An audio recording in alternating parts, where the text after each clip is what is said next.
Hello, this is a video for the Excel practice worksheet. I'm just going to walk you through quickly, look at the Excel typing. You really should be typing these in yourself just to experiment and see how things work. So let's take a look at the first one here. Exercise 1. You see different ways to type this in. You can use fractions, decimals, parentheses, no parentheses, simplify, don't simplify. In this case, part E is incorrect. You're not dividing by 2/3. Exercise 2, we've got a square root. So which one of these looks correct? So this first one, this error message means that formula you typed in there, that function, does not exist. There's nothing called radical, so it doesn't understand that.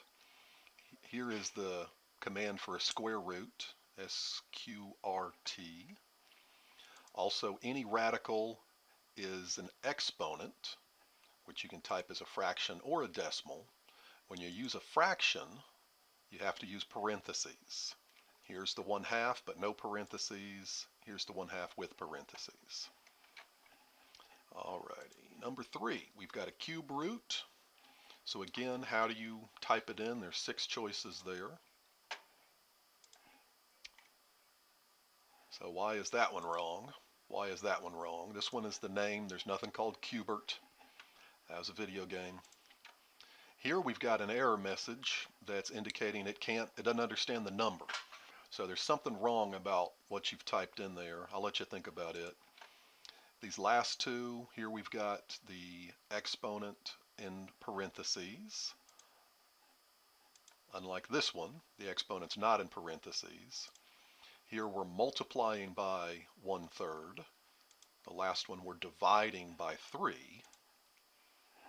I'd probably do the divide by 3. The cube root, you're dividing the whole thing by 3, unlike exercise 5 down here where it's the inside part being divided. So make sure you look at that. Number 4. Here we're given 2 values for a formula. You might recognize this formula from algebra. And then how do we type those formulas in? Excel needs those order of operations. So you can see the first 3 are identical with different parentheses, a negative here on the outside of parentheses, a negative on the inside. The big difference is this is the only one where the denominator is grouped together. And so that negative b is being divided by the whole 2 times a. So if you do them separately, then you're going to get it wrong. So part D is the only one that's correct there, where you've grouped the denominator with parentheses.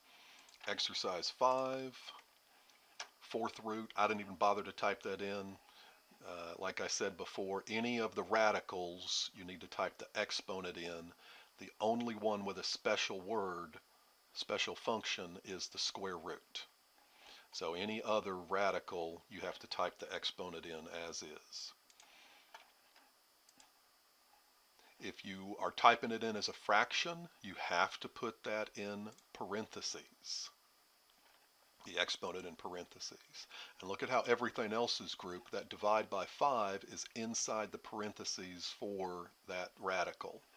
So make sure you're grouping things correctly. Here it's just 3 divided by 5 and not the entire numerator. So the numerator gets parentheses, the radical gets parentheses, the exponent gets parentheses. The last one, exercise 6. A little more complicated looking fraction, a negative exponent. What does that do from your algebra class, if you recall? So we put a 0 in there and we get this same error message saying you can't divide by 0. Like that. And all 3 of these variations are correct.